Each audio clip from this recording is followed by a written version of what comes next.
which seemed to say, "I owe you no thanks for this. You have done nothing towards it," and then told the mother that he thanked her, and that Afy thanked her, and that he would never desert her, and that Afy would never desert her.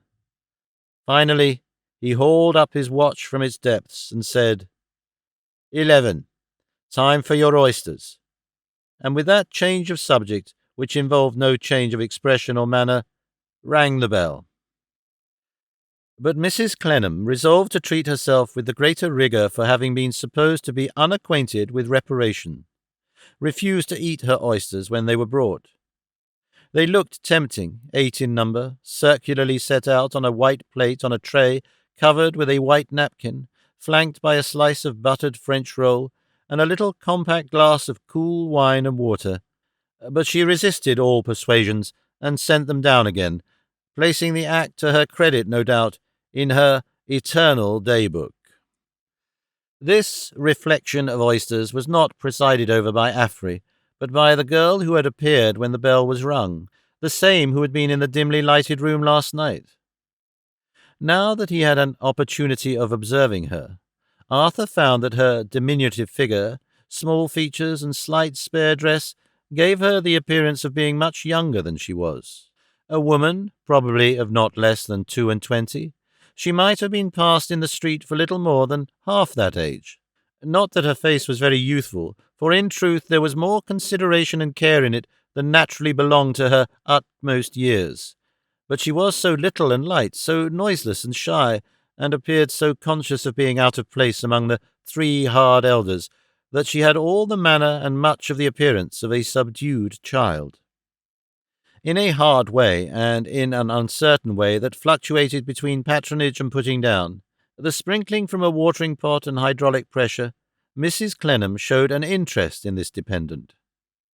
Even in the moment of her entrance, upon the violent ringing of the bell, when the mother shielded herself with that singular action from the sun, Mrs. Clennam's eyes had had some individual recognition in them, which seemed reserved for her.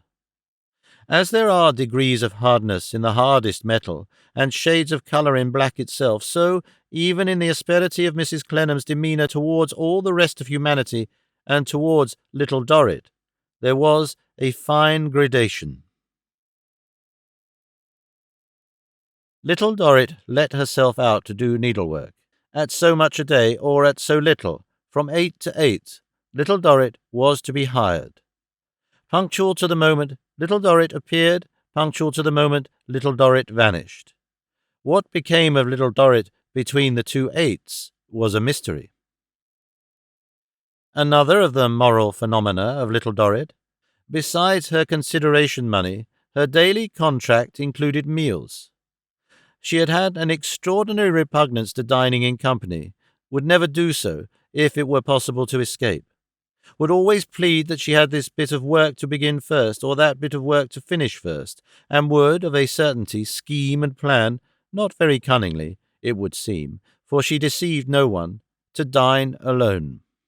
Successful in this, happy in carrying off her plate anywhere, to make a table of her lap, or a box, or the ground, or even, as was supposed, to stand on tiptoe dining moderately at a mantel-shelf, the great anxiety of little Dorrit's day was set at rest.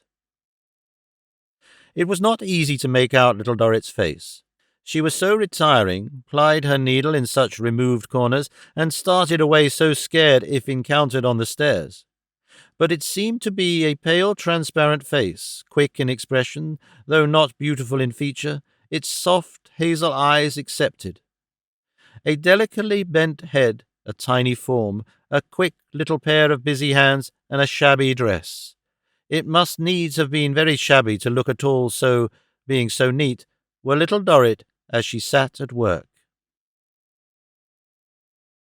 For these particulars or generalities concerning little Dorrit, Mr. Arthur was indebted in the course of the day to his own eyes and to Mrs. Afy's tongue.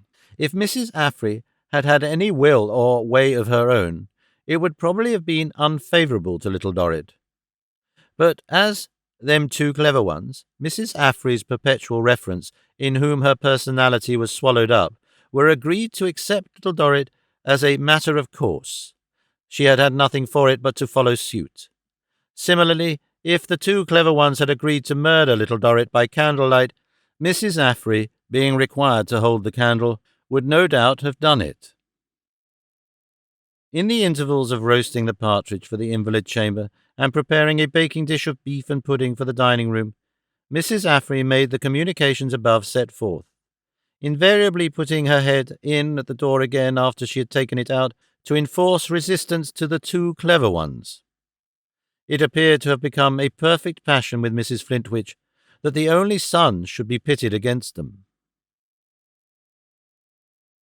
In the course of the day, too, Arthur looked through the whole house. Dull and dark he found it. The gaunt rooms, deserted for years upon years, seemed to have settled down into a gloomy lethargy from which nothing could rouse them again. The furniture, at once spare and lumbering, hid in the rooms rather than furnished them, and there was no colour in all the house. Such colour as had ever been there had long ago started away on its lost sunbeams, got itself absorbed, perhaps, into flowers, butterflies, plumage of birds, precious stones, what not. There was not one straight floor from the foundation to the roof. The ceilings were so fantastically clouded by smoke and dust that old women might have told fortunes in them better than in grouts of tea. The dead cold hearth showed no traces of having ever been warmed but in heaps of soot that had tumbled down the chimneys, and eddied about in little dusky whirlwinds when the doors were opened. In what had once been a drawing-room, there were a pair of meagre mirrors, with dismal processions of black figures carrying black garlands, walking round the frames, but even these were short of heads and legs, and one undertaker like Cupid had swung round on its own axis and got upside down, and another had fallen off altogether. The room Arthur Clennam's deceased father had occupied for business purposes, when he first remembered him, was so unaltered that he might have been imagined still to keep it invisibly, as its visible relict kept her room upstairs, Jeremiah Flintwinch still going between them, negotiating. His picture, dark and gloomy, earnestly speechless on the wall, with the eyes intently looking at his son as they had looked when life departed from them, seemed to urge him awfully to the task he had attempted.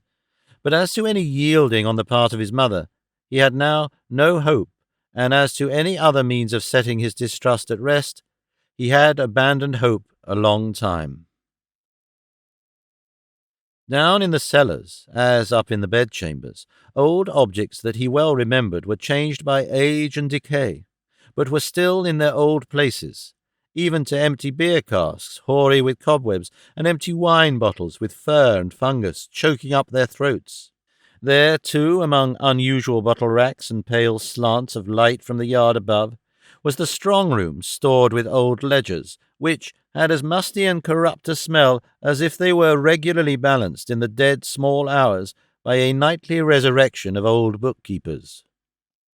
The baking dish was served up in a penitential manner on a shrunken cloth at an end of the dining table at 2 o'clock, when he dined with Mr. Flintwinch, the new partner.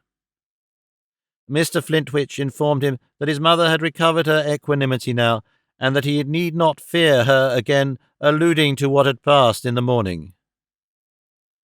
"And don't you lay offences at your father's door, Mr. Arthur," added Jeremiah. "Once for all, don't do it. Now we have done with that subject." Mr. Flintwinch had been already rearranging and dusting his own particular little office, as if to do honour to his accession to new dignity. He resumed this occupation when he was replete with beef, had sucked up all the gravy in the baking dish with the flat of his knife, and had drawn liberally on a barrel of small beer in the scullery. Thus refreshed, he tucked up his shirt-sleeves and went to work again, and Mr. Arthur, watching him as he set about it, plainly saw that his father's picture or his father's grave would be as communicative with him as this old man. "Now, Affrey, woman," said Mr. Flintwinch as she crossed the hall, "you hadn't made Mr. Arthur's bed when I was up there last. Stir yourself, Bustle." But Mr. Arthur found the house so blank and dreary, and was so unwilling to assist at another implacable consignment of his mother's enemies, perhaps himself among them, to mortal disfigurement and immortal ruin, that he announced his intention of lodging at the coffee-house where he had left his luggage.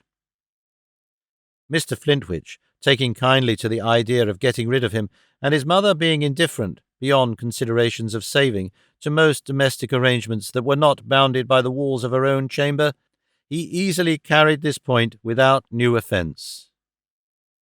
Daily business hours were agreed upon, which his mother, Mr. Flintwinch, and he were to devote together to a necessary checking of books and papers, and he left the home he had so lately found with depressed heart. But little Dorrit? The business hours allowing for intervals of invalid regimen of oysters and partridges, during which Clennam refreshed himself with a walk, were from 10 to 6 for about a fortnight.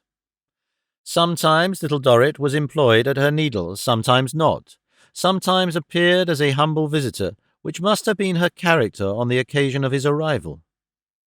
His original curiosity augmented every day as he watched for her, saw or did not see her, and speculated about her. Influenced by his predominant idea, he even fell into a habit of discussing with himself the possibility of her being in some way associated with it. At last, he resolved to watch little Dorrit and know more of her story.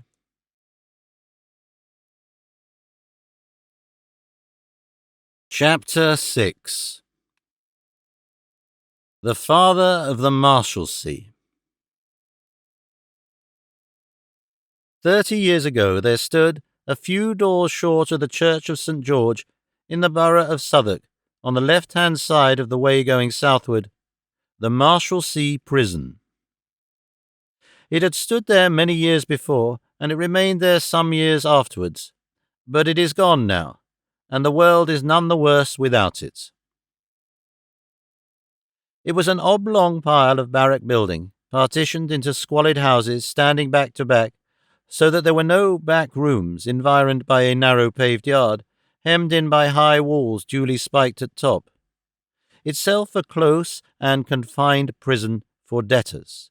It contained within it a much closer and more confined jail for smugglers. Offenders against the revenue laws and defaulters to excise or customs, who had incurred fines which they were unable to pay, were supposed to be incarcerated behind an iron-plated door closing up a second prison, consisting of a strong cell or two and a blind alley some yard and a half wide, which formed the mysterious termination of the very limited skittle-ground in which the Marshalsea debtors bowled down their troubles. Supposed to be incarcerated there because the time had rather outgrown the strong cells and the blind alley.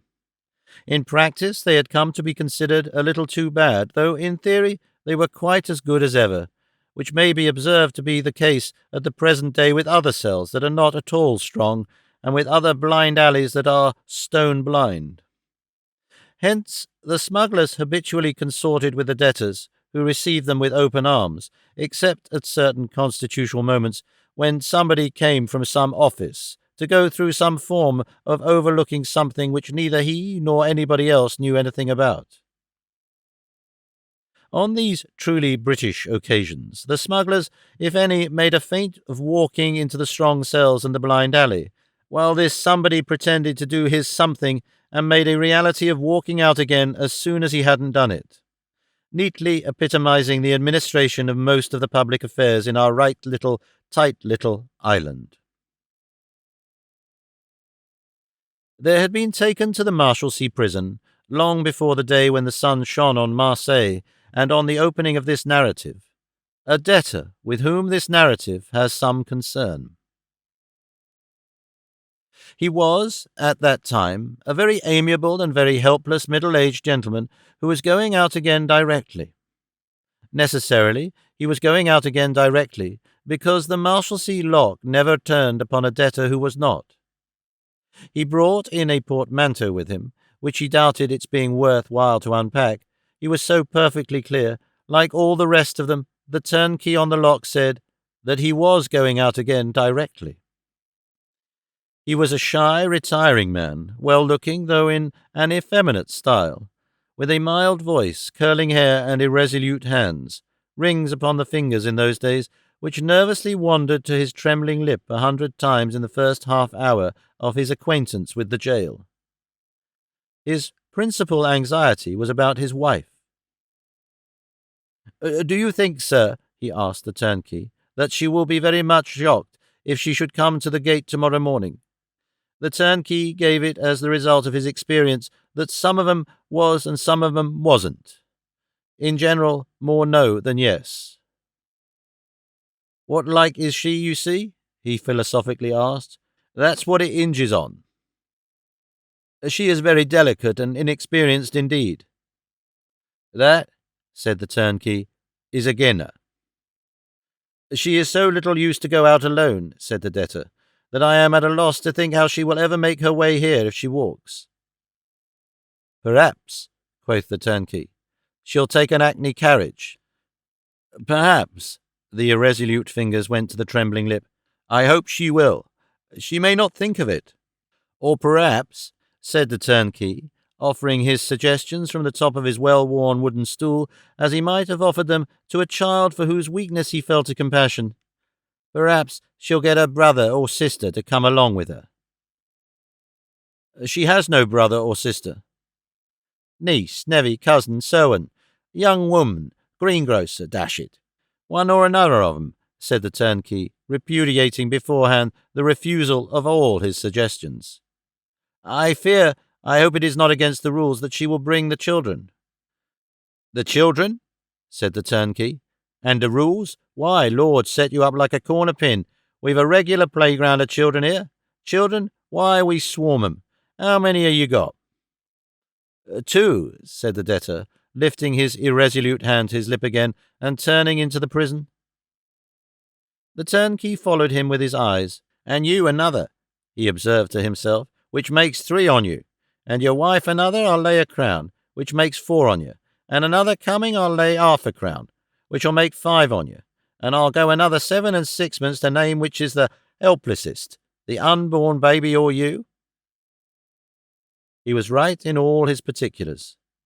She came next day with a little boy of 3 years old and a little girl of 2, and he stood entirely corroborated. "Got a room now, haven't you?" the turnkey asked the debtor after a week or 2. "Yes, I have got a very good room." "Any little sticks are coming to furnish it?" said the turnkey.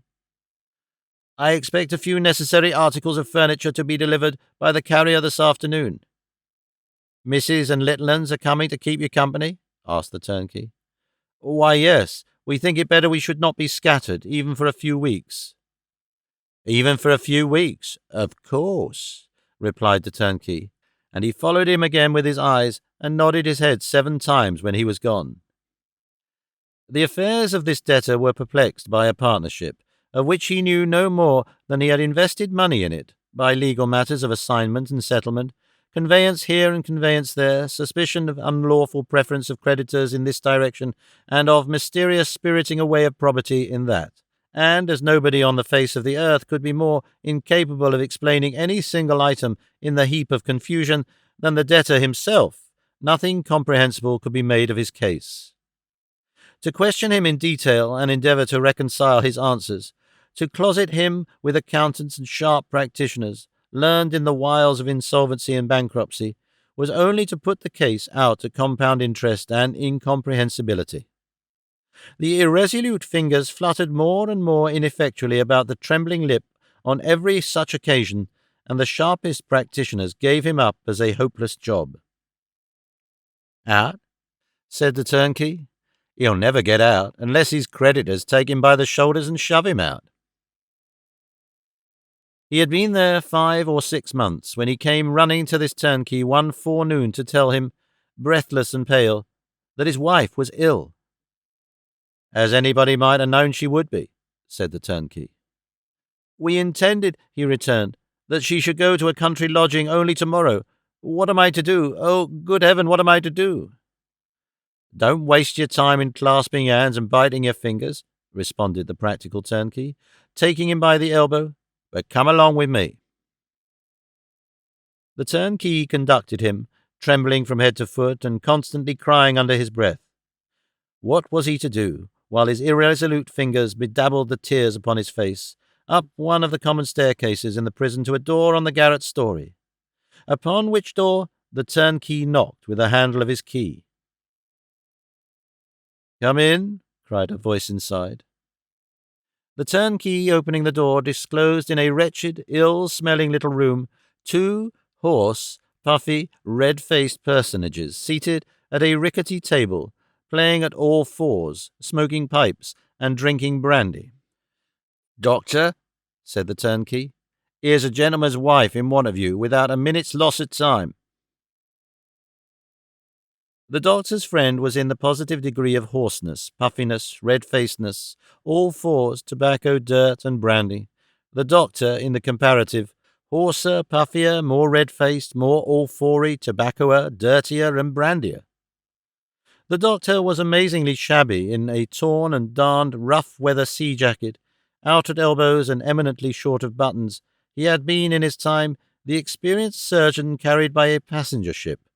The dirtiest white trousers conceivable by mortal man, carpet slippers, and no visible linen. "Child bed," said the doctor. "I'm the boy." With that, the doctor took a comb from the chimney-piece and stuck his hair upright, which appeared to be his way of washing himself, produced a professional chest or case of most abject appearance from the cupboard where his cup and saucer and coals were, settled his chin in the frowsy wrapper round his neck, and became a ghastly medical scarecrow. The doctor and the debtor ran downstairs, leaving the turnkey to return to the lock, and made for the debtor's room. All the ladies in the prison had got hold of the news, and were in the yard.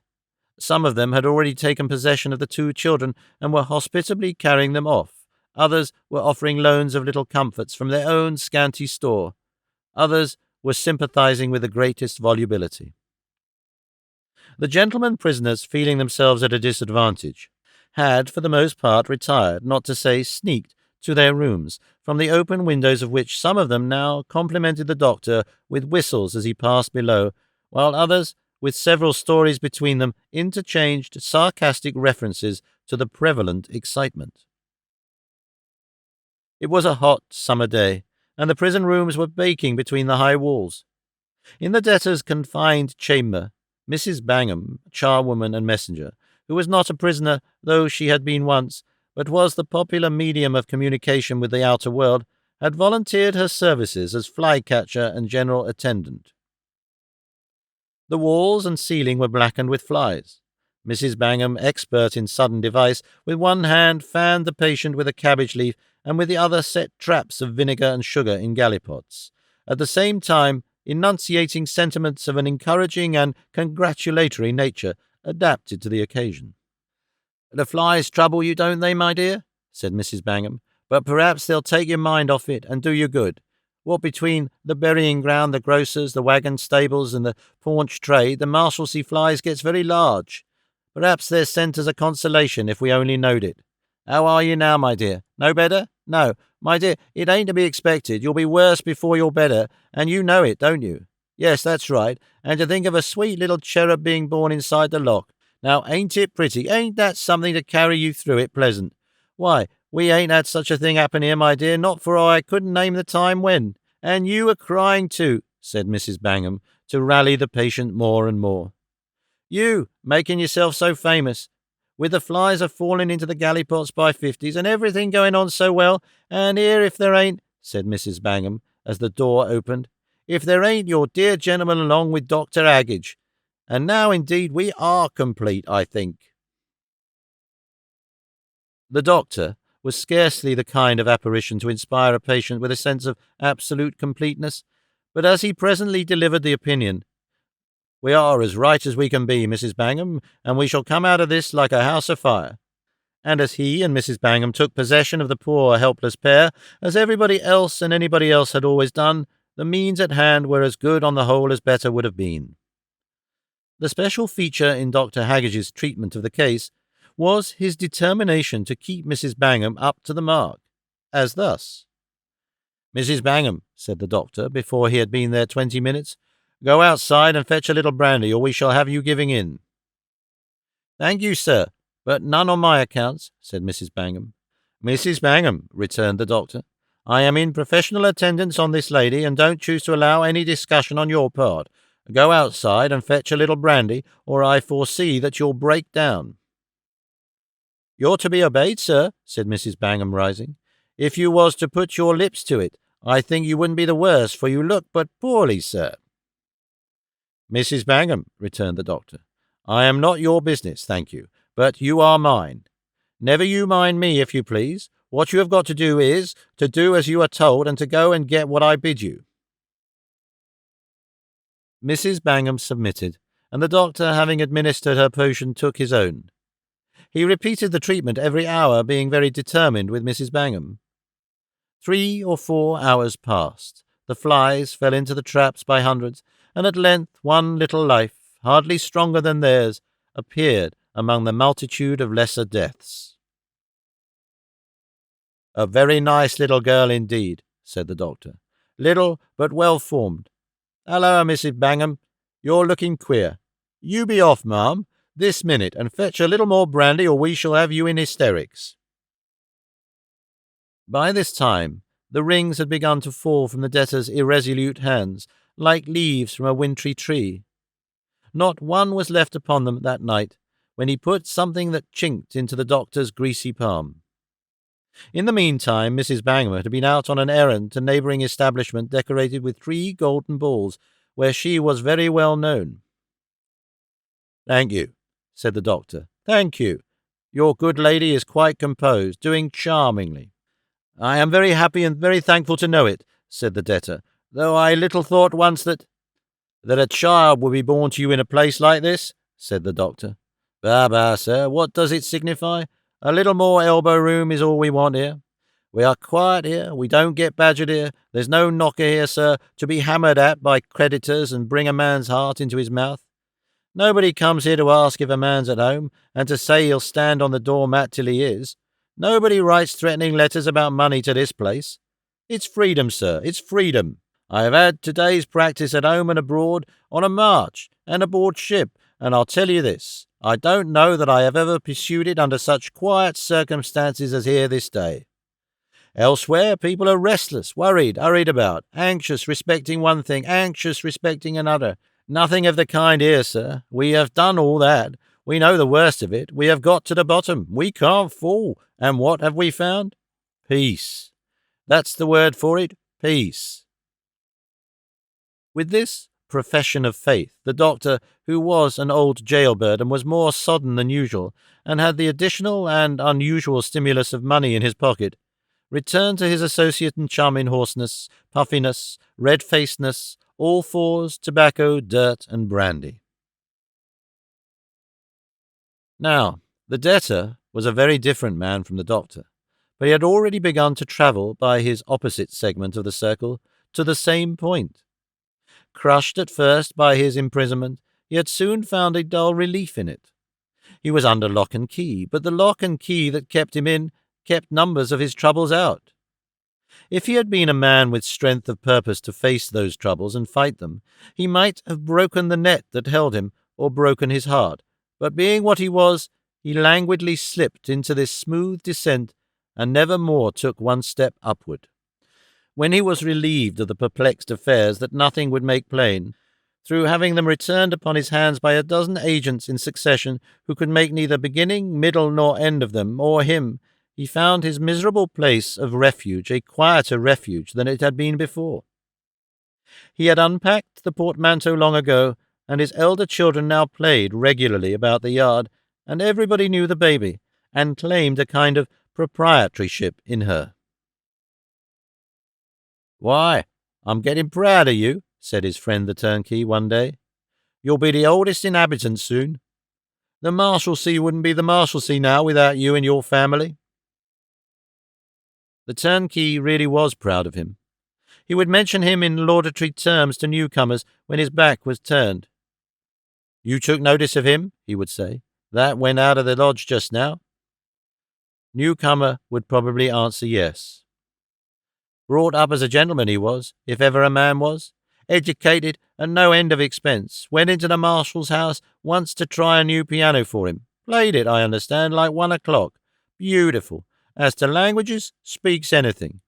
We've had a Frenchman here in his time, and it's my opinion he knowed more French than the Frenchman did. We've had an Italian here in his time, and he shut him up in about half a minute. You'll find some characters behind other locks. I don't say you won't, but if you want the top sawyer in such respects as I've mentioned, you must come to the Marshalsea."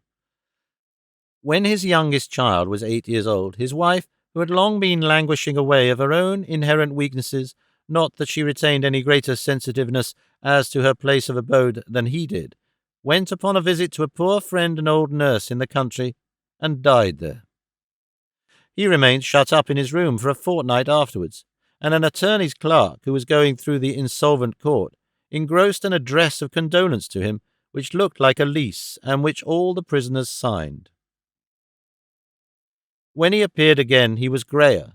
He had soon begun to turn grey, and the turnkey noticed that his hands went often to his trembling lips again, as they had used to do when he first came in. But he got pretty well over it in a month or two, and in the meantime the children played about the yard as regularly as ever, but in black. Then Mrs. Bangham, long popular medium of communication with the outer world, began to be infirm and to be found oftener than usual comatose on pavements, with her basket of purchases spilt and the change of her clients 9 pence short. His son began to supersede Mrs. Bangham and to execute commissions in a knowing manner, and to be of the prisoness of the streets streety. Time went on, and the turnkey began to fail. His chest swelled and his legs got weak, and he was short of breath. The well-worn wooden stool was beyond him, he complained. He sat in an armchair with a cushion, and sometimes wheezed so for minutes together that he couldn't turn the key. When he was overpowered by these fits, the debtor often turned it for him. "You and me," said the turnkey, one snowy winter's night when the lodge, with a bright fire in it, was pretty full of company, "is the oldest inhabitants. I wasn't here myself above 7 year before you. I shan't last long. When I'm off the lock for good and all, you'll be the father of the Marshalsea." The turnkey went off the lock of this world next day. His words were remembered and repeated, and tradition afterwards handed down from generation to generation. A Marshalsea generation might be calculated as about 3 months. That the shabby old debtor, with the soft manner and the white hair, was the father of the Marshalsea. And he grew to be proud of the title. If any impostor had arisen to claim it, he would have shed tears in resentment of the attempt to deprive him of his rights. A disposition began to be perceived in him to exaggerate the number of years he had been there. It was generally understood that you must deduct a few from his account.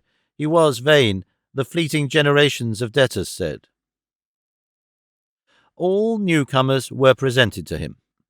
He was punctilious in the exaction of this ceremony.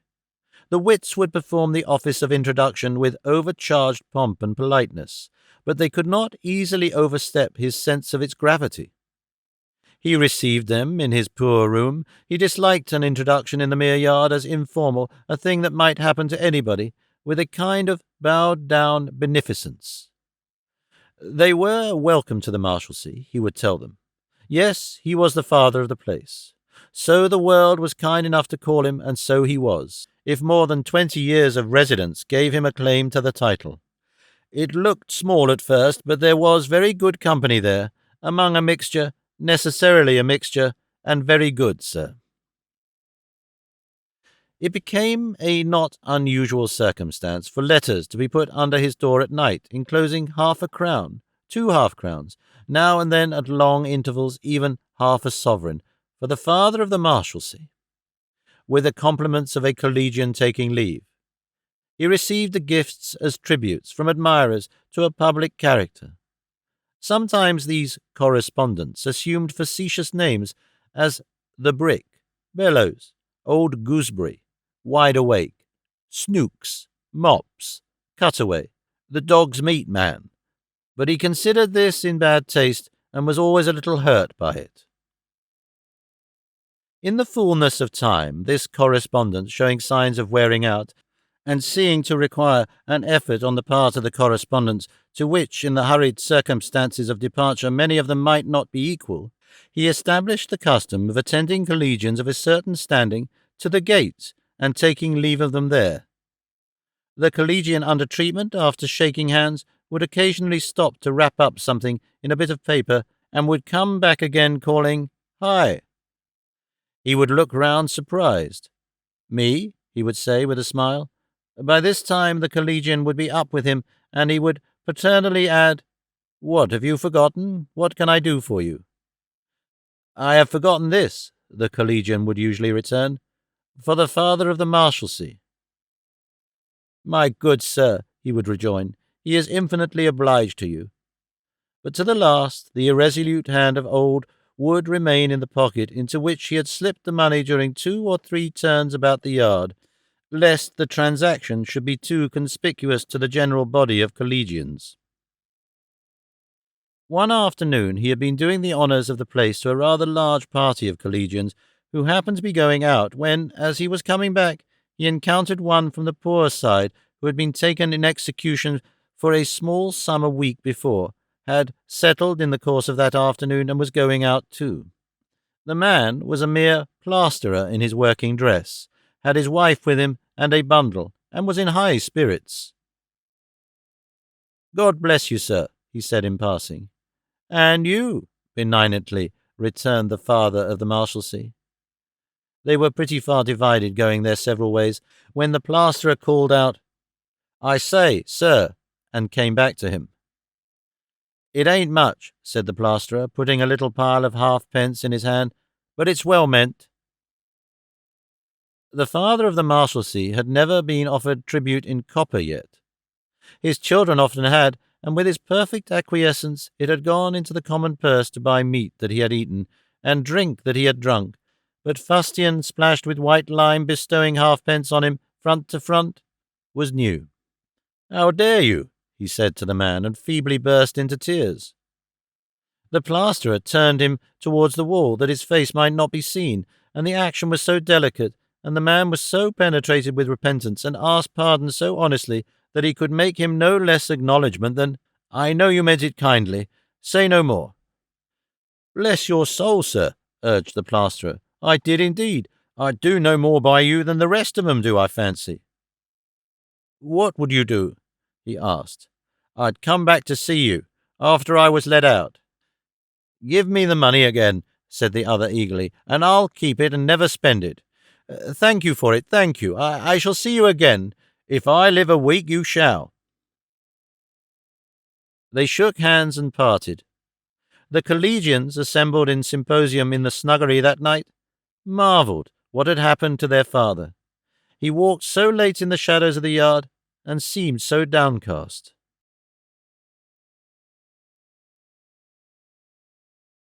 Chapter 7. The Child of the Marshalsea.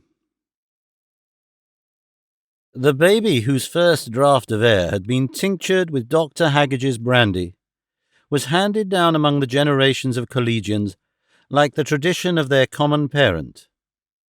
In the earlier stages of her existence, she was handed down in a literal and prosaic sense, it being almost a part of the entrance footing of every new collegian to nurse the child who had been born in the college. "By rights," remarked the turnkey when she was first shown to him, "I ought to be her godfather." The debtor irresolutely thought of it for a minute and said, "Perhaps you wouldn't object to really being her godfather?" "Oh, I don't object," replied the turnkey, "if you don't." Thus it came to pass that she was christened one Sunday afternoon when the turnkey, being relieved, was off the lock, and that the turnkey went up to the front of St. George's Church and promised and vowed and renounced on her behalf, as he himself related when he came back, "like a good 'un." This invested the turnkey with a new proprietary share in the child, over and above his former official one. When she began to walk and talk, he became fond of her, bought a little armchair and stood it by the high fender of the lodge fireplace, liked to have her company when he was on the lock, and used to bribe her with cheap toys to come and talk to him. The child, for her part, soon grew so fond of the turnkey that she would come climbing up the lodge steps of her own accord at all hours of the day. When she fell asleep in the little armchair by the high fender, the turnkey would cover her with his pocket handkerchief, and when she sat in it, dressing and undressing a doll which soon came to be unlike dolls on the other side of the lock, and to bear a horrible family resemblance to Mrs. Bangham, he would contemplate her from the top of his stool with exceeding gentleness. Witnessing these things, the collegians would express an opinion that the turnkey, who was a bachelor, had been cut out by nature for a family man. But the turnkey thanked him and said, "No, on the whole it was enough to see other people's children there." At what period of her early life the little creature began to perceive that it was not the habit of all the world to live locked up in narrow yards, surrounded by high walls with spikes at the top, would be a difficult question to settle. But she was a very, very little creature indeed, when she had somehow gained the knowledge that her clasp of her father's hand was to be always loosened at the door which the great key opened, and that while her own light steps were free to pass beyond it, his feet must never cross that line. A pitiful and plaintive look, with which she had begun to regard him when she was still extremely young, was perhaps a part of this discovery. With a pitiful and plaintive look for everything, indeed, but with something in it only for him that was like protection, this child of the Marshalsea and the child of the father of the Marshalsea sat by her friend the turnkey in the lodge, kept the family room, or wandered about the prison yard for the first 8 years of her life. With a pitiful and plaintive look for her wayward sister, for her idle brother, for the high blank walls, for the faded crowd they shut in, for the games of the prison children as they whooped and ran, and played at hide-and-seek, and made the iron bars of the inner gateway home. Wistful and wondering, she would sit in summer weather by the high fender in the lodge, looking up at the sky through the barred window until, when she turned her eyes away, bars of light would arise between her and her friend, and she would see him through a grating too. "Thinking of the fields?" the turnkey said once, after watching her. "Ain't you?" "Where are they?" she inquired. "Why, they're over there, my dear," said the turnkey, with a vague flourish of his key. "Just about there." "Does anybody open them and shut them? Are they locked?" The turnkey was discomfited. "Well," he said, "not in general." "Are they very pretty, Bob?" She called him Bob, by his own particular request and instruction. "Lovely. Full of flowers. There's buttercups, and there's daisies, and there's—" The turnkey hesitated, being short of floral nomenclature. "There's dandelions, and all manner of games." "Is it very pleasant to be there, Bob?" "Prime," said the turnkey. "Was father ever there?" Coughed the turnkey. "Oh, yes, he was there sometimes."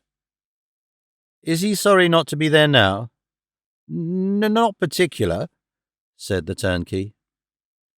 "Nor any of the people?" she asked, glancing at the listless crowd within. "Or are you quite sure and certain, Bob?" At this difficult point in the conversation, Bob gave in and changed the subject to hard bake, always his last resource when he found his little friend getting him into a political, social, or theological corner. But this was the origin of a series of Sunday excursions that these two curious companions made together. They used to issue from the lodge on alternate Sunday afternoons with great gravity, bound for some meadows or green lanes that had been elaborately appointed by the turnkey in the course of the week, and there she picked grass and flowers to bring home, while he smoked his pipe. Afterwards there were tea gardens, shrimps, ale, and other delicacies, and then they would come back hand in hand, unless she was more than usually tired and had fallen asleep on his shoulder. In those early days, the turnkey first began profoundly to consider a question which cost him so much mental labour that it remained undetermined on the day of his death. He decided to will and bequeath his little property of savings to his godchild, and the point arose how it could be so tied up as that only she should have the benefit of it. His experience on the lock gave him such an acute perception of the enormous difficulty of tying up money with any approach to tightness, and contrariwise of the remarkable ease with which it got loose, that through a series of years he regularly propounded this knotty point to every new insolvent agent and other professional gentleman who passed in and out. "Supposing," he would say, stating the case with his key on the professional gentleman's waistcoat, "supposing a man wanted to leave his property to a young female, and wanted to tie it up so that nobody else could ever be able to make a grab at it, how would you tie up that property?" "Settle it strictly on herself," the professional gentleman would complacently answer. "But look here," quoth the turnkey, "supposing she had, say, a brother, say a father, say a husband, who would be likely to make a grab at that property when she came into it. How about that?" "It would be settled on herself, and they would have no more legal claim on it than you," would be the professional answer. "Stop a bit," said the turnkey. "Supposing she was tender-hearted and they came over her. Where's your law for tying it up then?" The deepest character whom the turnkey sounded was unable to produce his law for tying such a knot as that. So the turnkey thought about it all his life, and died intestate after all. But that was long afterwards, when his goddaughter was past 16. The first half of that space of her life was only just accomplished, when her pitiful and plaintive looks saw her father a widower. From that time the protection that her wandering eyes had expressed towards him became embodied in action, and the child of the Marshalsea took upon herself a new relation towards the father. At first such a baby could do little more than sit with him, deserting her livelier place by the higher fender, and quietly watching him. But this made her so far necessary to him that he became accustomed to her, and began to be sensible of missing her when she was not there. Through this little gate she passed out of childhood into the care-laden world. What her pitiful looks saw at that early time in her father, in her sister, in her brother, in the jail, how much or how little of the wretched truth it pleased God to make visible to her, lies hidden with many mysteries. It is enough that she was inspired to be something which was not what the rest were, and to be that something different and laborious for the sake of the rest. Inspired? Yes. Shall we speak of the inspiration of a poet or a priest, and not of the heart impelled by love and self-devotion to the lowliest work in the lowliest way of life?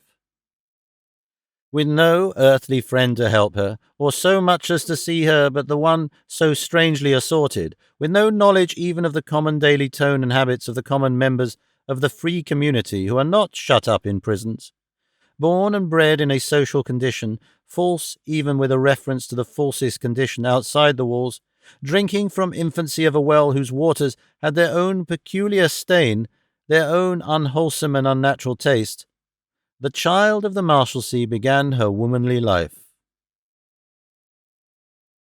No matter through what mistakes and discouragements, what ridicule, not unkindly meant but deeply felt, of her youth and little figure, what humble consciousness of her own babyhood, and want of strength, even in the matter of lifting and carrying, through how much weariness and hopelessness, and how many secret tears, she drudged on until recognized as useful, even indispensable. That time came. She took the place of eldest of the three, in all things but precedence, was the head of the fallen family, and bore in her own heart its anxieties and shames. At 13 she could read and keep accounts, that is, could put down in words and figures how much the bare necessities that they wanted would cost, and how much less they had to buy them with. She had been, by snatches of a few weeks at a time, to an evening school outside, and got her sister and brother sent to day schools by desultory starts during 3 or 4 years. There was no instruction for any of them at home, but she knew well, no one better, that a man so broken as to be the father of the Marshalsea could be no father to his own children. To these scanty means of improvement she added another of her own contriving. Once, among the heterogeneous crowd of inmates, there appeared a dancing master. Her sister had a great desire to learn the dancing master's art, and seemed to have a taste that way. At 13 years old, the child of the Marshalsea presented herself to the dancing master with a little bag in her hand, and preferred her humble petition. "If you please, I was born here, sir." "Oh, you are the young lady, are you?" said the dancing master, surveying the small figure and uplifted face. "Yes, sir." "And what can I do for you?" said the dancing master. "Nothing for me, sir, thank you," anxiously undrawing the strings of the little bag. "But if, while you stay here, you could be so kind as to teach my sister cheap." "My child, I'll teach her for nothing," said the dancing master, shutting up the bag. He was as good-natured a dancing master as ever danced to the insolvent court, and he kept his word.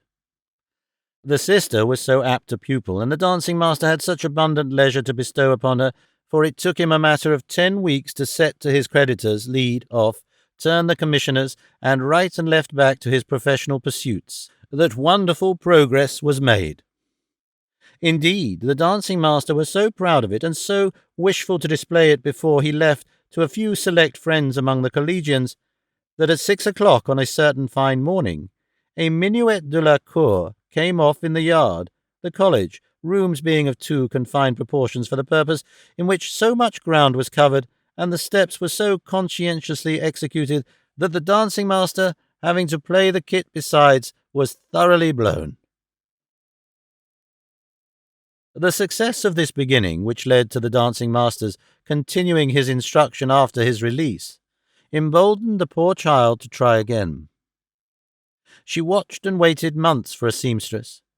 In the fullness of time a milliner came in, and to her she repaired on her own behalf. "I beg your pardon, ma'am," she said, looking timidly round the door of the milliner, whom she found in tears and in bed, "but I was born here." Everybody seemed to hear of her as soon as they arrived, for the milliner sat up in bed, drying her eyes, and said, just as the dancing master had said, "Oh, you are the child, are you?" "Yes, ma'am." "I am sorry I haven't got anything for you," said the milliner, shaking her head. "It's not that, ma'am. If you please, I want to learn needlework." "Why should you do that?" returned the milliner, "with me before you? It has not done me much good." "Nothing, whatever it is, seems to have done anybody much good who comes here," she returned in all simplicity. "But I want to learn just the same." "I am afraid you are so weak, you see," the milliner objected. "I don't think I am weak, ma'am." "And you are so very, very little, you see," the milliner objected. "Yes, I am afraid I am very little indeed," returned the child of the Marshalsea, and so began to sob over that unfortunate defect of hers, which came so often in her way. The milliner, who was not morose or hard-hearted, only newly insolvent, was touched, took her in hand with good-will, found her the most patient and earnest of pupils, and made her a cunning workwoman in course of time. In course of time, and in the very self-same course of time, the father of the Marshalsea gradually developed a new flower of character. The more fatherly he grew as to the Marshalsea, and the more dependent he became on the contributions of his changing family, the greater stand he made by his forlorn gentility. With the same hand that he pocketed a collegian's half-crown half an hour ago, he would wipe away the tears that streamed over his cheeks if any reference were made to his daughters earning their bread. So, over and above other daily cares, the child of the Marshalsea had always upon her the care of preserving the genteel fiction that they were all idle beggars together. The sister became a dancer. There was a ruined uncle in the family group, ruined by his brother, the father of the Marshalsea, and knowing no more than his ruiner did, but accepting the fact as an inevitable certainty, on whom her protection devolved. Naturally, a retired and simple man, he had shown no particular sense of being ruined at the time when that calamity fell upon him, further than that he left off washing himself when the shock was announced, and never took to that luxury any more. He had been a very indifferent musical amateur in his better days, and when he fell with his brother, resorted for support to playing a clarionet as dirty as himself in a small theatre orchestra. It was the theatre in which his niece became a dancer.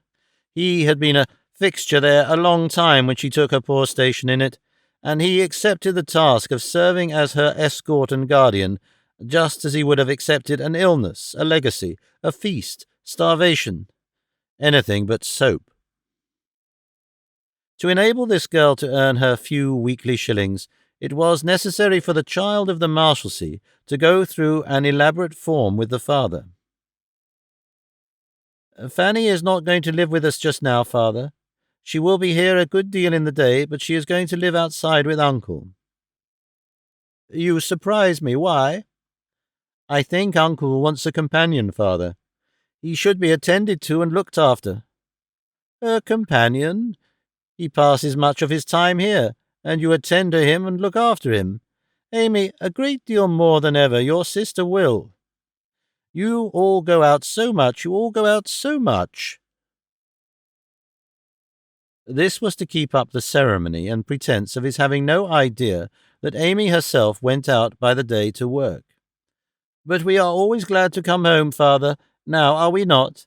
And as to Fanny, perhaps besides keeping uncle company and taking care of him, it may be as well for her not quite to live here always. She was not born here as I was, you know, father." "Well, Amy, well, I don't quite follow you, but it's natural, I suppose, that Fanny should prefer to be outside, and even that you often should too. So you and Fanny and your uncle, my dear, shall have your own way. Good, good. I'll not meddle. Don't mind me."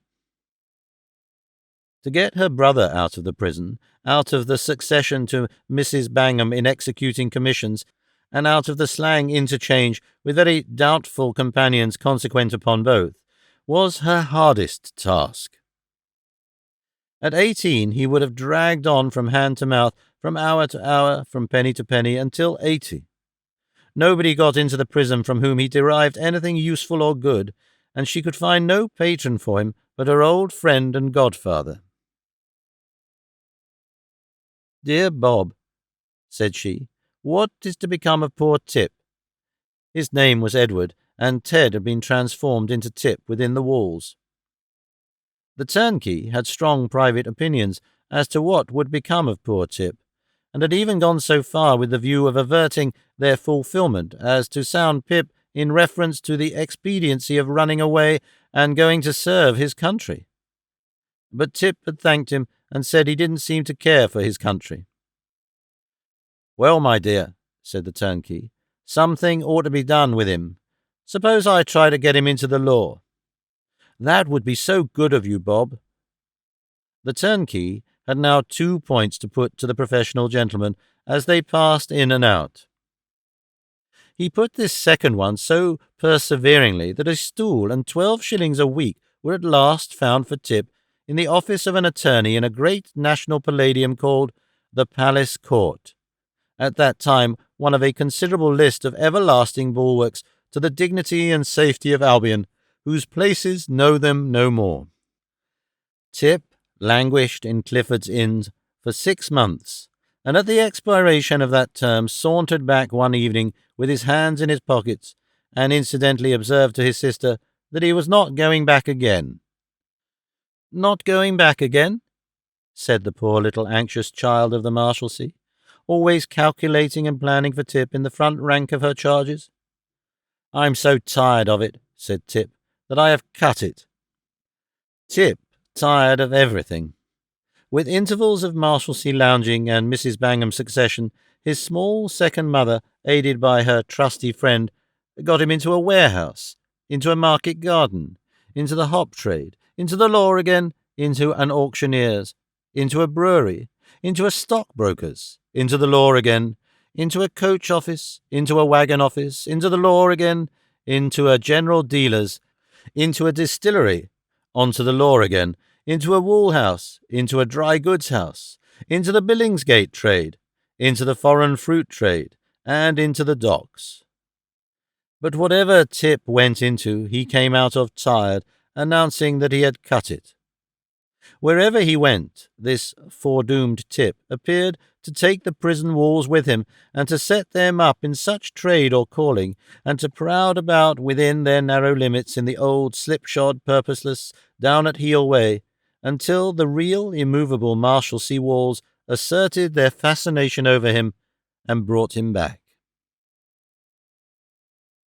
Nevertheless, the brave little creature did so fix her heart on her brother's rescue that while he was wringing out these doleful changes, she pinched and scraped enough together to ship him for Canada. When he was tired of nothing to do, and disposed in its turn to cut even that, he graciously consented to go to Canada. And there was grief in her bosom over parting with him, and joy in the hope of his being put in a straight course at last. God bless you, dear Tip. Don't be too proud to come and see us when you have made your fortune. All right, said Tip, and went. But not all the way to Canada. In fact, not further than Liverpool. After making the voyage to that port from London, he found himself so strongly impelled to cut the vessel that he resolved to walk back again. Carrying out which intention, he presented himself before her at the expiration of a month, in rags, without shoes, and much more tired than ever. At length, after another interval of successorship to Mrs. Bangham, he found a pursuit for himself and announced it. Amy, I've got a situation. Have you really and truly, Tip? All right, I shall do now. You needn't look anxious about me any more, old girl. What is it, Tip? Why, you know Slingo by sight. Not the man they call the dealer. That's the chap. He'll be out on Monday and he's going to give me a berth. What is he a dealer in, Tip? Horses, all right? I shall do now, Amy. She lost sight of him for months afterwards, and only heard from him once. A whisper passed among the elder collegians that he had been seen at a mock auction in Moorfields, pretending to buy plated articles for massive silver, and paying for them with the greatest liberality in banknotes, but it never reached her ears. One evening she was alone at work, standing up at the window to save the twilight lingering above the wall, when he opened the door and walked in.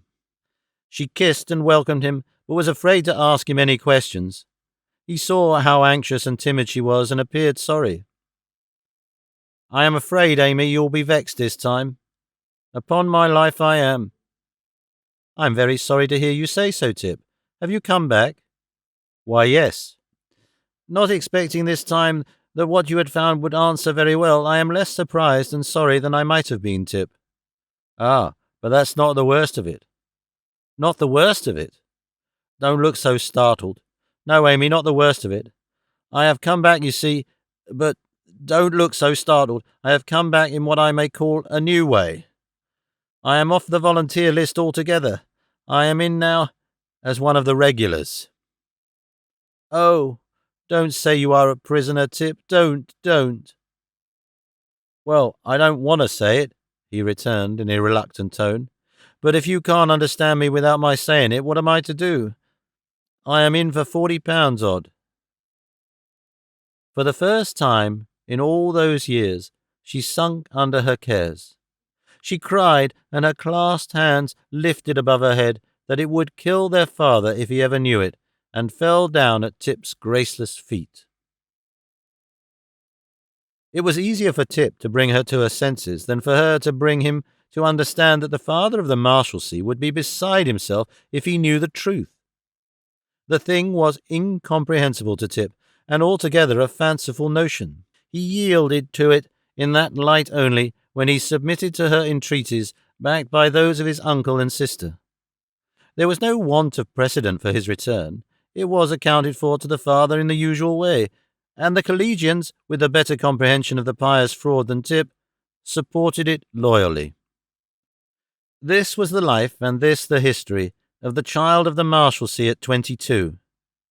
With a still surviving attachment to the one miserable yard and block of houses as her birthplace and home, she passed to and fro in it, shrinkingly now, with a womanly consciousness that she was pointed out to everyone.